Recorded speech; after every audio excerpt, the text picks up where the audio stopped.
Oke, Assalamualaikum warahmatullahi wabarakatuh. Dari sekian banyak teras berita, sekian banyak teras picture atau intro ya, ini menjadi sangat penting kita pelajari karena dengan menguasai teras berita atau teras intro itu akan memudahkan kita untuk menulis picture atau berita yang baik ya, karena dengan cara itu kita akan memberikan kemampuan menulis teras berita yang memikat ya, teras berita yang memiliki daya tarik bagi halayak ya. Nah, dengan memahami apa itu teras berita, kita akan menjadi sadar bahwa sebuah berita itu akan memiliki daya tarik, memiliki daya pikat kalau memang teras beritanya ditulis dengan cara yang apik, dengan cara yang menarik, dengan cara yang mampu menstimuli halayak untuk membaca berita yang kita buat. Oke. Nah, yang keduanya akan kita pelajari tentang 3 tujuan tentang teras berita itu. Nah, dengan itu diharapkan itu akan memudahkan teman-teman semua ya untuk menulis teras berita yang baik. Oke, apa itu teras berita? Teras berita itu disebut juga lead, disebut juga intro ya. Nah, teras berita itu disebut lead itu biasanya untuk berita ya, untuk strike news. Disebut intro itu biasanya untuk picture ya. Tetapi pada prinsipnya sama, bahwa baik itu teras berita ataupun intro picture atau lead itu adalah inti berita dan diletakkan di awal alinea atau awal paragraf ya. Jadi teras berita itu kalau Anda baca setelah judul ada lead, kemudian ada tubuh berita, kemudian ada penutup berita ya. Jadi pada prinsipnya berita itu kalau menggunakan pola yang lazim kita pakai, ada judul, ada teras berita, ada tubuh berita, dan ada penutup berita ya. Nah, teras berita itu di paragraf awal itu teras berita ya. Jadi kalau sebuah berita ada 5 alinea, alinea pertamanya itu adalah yang disebut dengan teras berita atau lead atau intro ya. Jadi Anda bisa paham bahwa kalau Anda baca koran dan alinea pertama dari sebuah berita itu adalah yang disebut dengan teras berita ya, atau lead atau intro kalau picture itu. Alinea pertama itu merupakan sesuatu yang sangat penting ya setelah judul berita. Kenapa penting? Karena teras berita itu menjadi pintu selanjutnya yang memancing halayak untuk tertarik atau tidak tertariknya membaca tulisan kita ya. Berikutnya bahwa teras berita atau picture, teras berita atau intro dalam picture itu menjadi penting karena apa? Karena di sana disajikan fakta yang terpenting ya, fakta yang paling utama di dalam sebuah berita. Jadi contoh begini.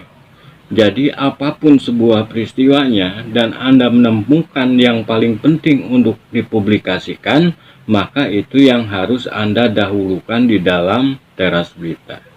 Misalnya Anda menemukan bahwa yang terpenting dari peristiwa itu adalah kondisi korban misalnya, maka munculkan di sana teras beritanya didahulukan. Korban banjir yang terjadi di kawasan X ini dalam kondisi kritis misalnya. Itu kalau yang kita anggap penting adalah korbannya ya. Yang paling penting apa? Atau misalnya yang kita anggap penting adalah sumber penyebabnya banjir, sumber penyebab banjir. Maka sumber penyebab banjir itu yang didahulukan di dalam teras berita ya. Misalnya akibat masyarakat yang abai memelihara saluran air, banjir bandang pun terjadi di kota X gitu. itu berarti yang kita dahulukan adalah sumber penyebabnya, ya. Nah, sementara yang tadi yang kita dahulukan adalah korbannya, ya. Jadi Anda melihat sebuah peristiwa, apa yang paling menariknya, apa yang paling pentingnya, silakan tulis dalam teras berita, ya. Nah, teras berita itu akan memiliki daya tarik bagi halayak, ya. Makanya wartawan itu paling lama menulis itu adalah di awal alinea atau menulis teras beritanya atau menulis intronya. Kalau teras beritanya sudah dapat atau leadnya dapat atau intronya dapat, kesananya mudah, ya. Jadi yang paling sulit itu di sana, di alinea awal itu. Anda juga mungkin merasakan, ya, kalau sekedar menulis makalah saja yang paling sulit kan di awal, ya. Sama dengan orang yang pidato sebenarnya, kalau kita akan memulai, kita itu mengalami tingkat kesulitan. Setelah berjalan normal beberapa menit, biasanya pidato berjalan lancar, ya. Nah, nanti masalahnya muncul lagi. Jadi seringkali penulis atau wartawan itu gagal di ketika mulai atau gagal ketika mengakhiri. Nah, teras berita atau intro ini wajib menarik, ya. Wajib menulis dengan cara yang menarik. Kenapa? Karena ini kunci untuk menarik halayak, ya. Kunci untuk memancing pembaca agar dia berminat untuk mempelajari lebih jauh. Oke teman-teman, dalam konteks ini maka yang harus kita pahami bahwa teras berita itu memiliki hal penting, ya. Tujuan dari teras berita itu satu, untuk memudahkan penulisan alur berita. Makanya kenapa saya katakan tadi, wartawan yang pertama menulis, wartawan umumnya ketika menulis berita yang paling sulit adalah teras berita, ya. Dia bolak-balik gonta-ganti, ya. Itu biasanya di alinea awal. Kalau di awal sudah dapat, alinea awal dapat, kesananya akan mudah. Kenapa? Karena alur sebuah cerita, alur sebuah berita itu umumnya ada di alinea awal. Contoh yang saya katakan tadi, puluhan korban banjir dirawat di rumah sakit dan dalam keadaan kritis. Nah, Anda lanjutkan di sana, ya. Kondisi ini kini tengah ditangani oleh 3 dokter spesialis bidang apa misalnya, ya. Terus ke sana. Nanti alinea keduanya, korban dalam kondisi kritis merupakan masyarakat setempat yang kebetulan ketika musibah terjadi ia berada di sekitar lokasi bencana misal. Itu akan mudah. Nah, yang tersulit bagi wartawan, bagi teman-teman yang sedang belajar, itu adalah bagaimana kita merumuskan teras berita itu. Kalau itu sudah dapat, itu mudah, ya. Kesananya akan gampang. Jadi tidak ada jalan lain, harus melatih membuat teras berita, ya. Yang kedua, tujuan dibuatnya teras berita itu untuk memancing minat pembaca atau halayak, ya. Karena menarik atau tidaknya teras berita sangat tergantung bagaimana daya persuasi yang dibuat wartawan di dalam teras berita itu, ya. Jadi peristiwa akan dibaca oleh halayak kalau di dalam teras beritanya itu mampu menstimuli halayak untuk membaca lebih lanjut. Makanya teras berita dianggap sebagai gerbang, sebagai pintu gerbang. Maka teras berita harus mampu, ya, memancing halayak untuk mau membaca lebih jauh. Kemudian yang ketiga, tujuannya adalah menyajikan fakta yang terpenting tadi, ya.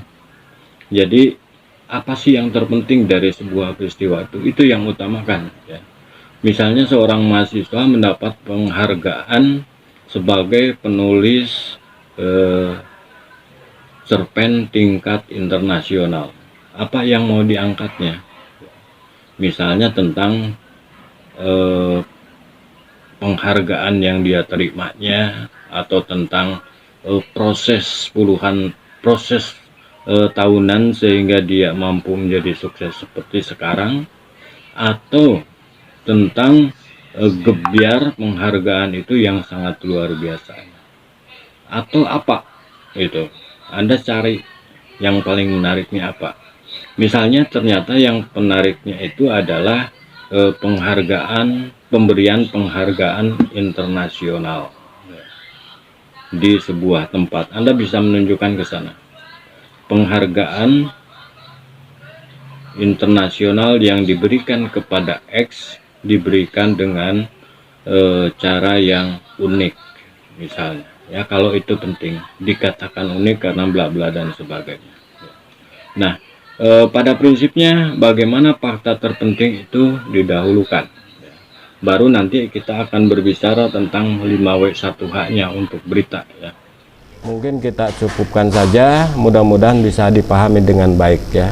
Oke, billahi taufiq wal hidayah. Wassalamualaikum warahmatullahi wabarakatuh.